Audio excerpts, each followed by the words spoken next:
resort to a statewide shutdown of government activities. The announcement by the Rivers State government is expected to ease tensions between the government and Labour. New Vice-Chancellor of the Rivers State University, Nkolu Orowarukwo, Port Harcourt, Professor Isaac Zeb OBP, has said the institution under his leadership will not tolerate any acts of sexual harassment, examination malpractices, and related vices. Zeb OBP stated these in his address during the 43rd matriculation ceremony for its 11,083 new intakes, a number he announced to be the highest in the history of institution. While assuring that the university will support the students with all necessary support to help them scale through successfully, he urged them to take their studies seriously in order to graduate with flying colors.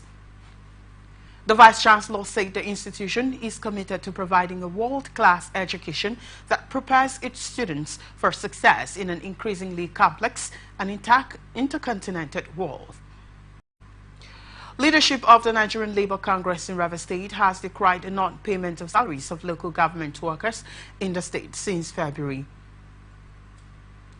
The NLC threatened that if the local government workers' salaries were not paid along with that of March by the end of the month, it would have no choice but to withdraw its members from rendering services.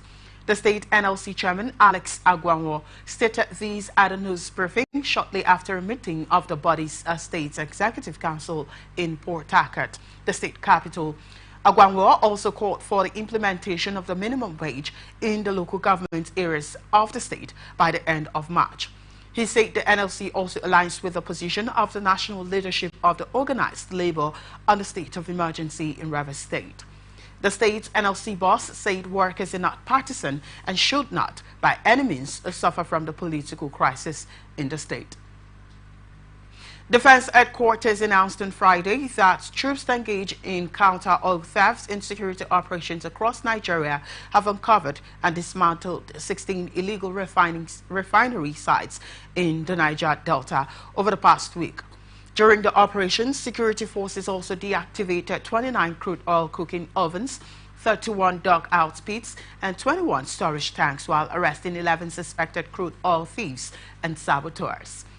According to Major General Marcos Kange, Director of Defense Media Operations, troops successfully prevented the siphoning of crude oil worth over 536.7 million naira. They also confiscated 48 smuggling boats and rescued kidnapped victims.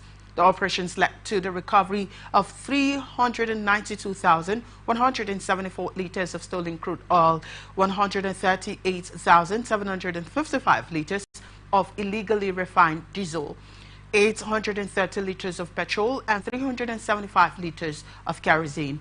Additional recovered items included pumping machines, drilling equipment, tricycles, motorcycles, mobile phones, and vehicles.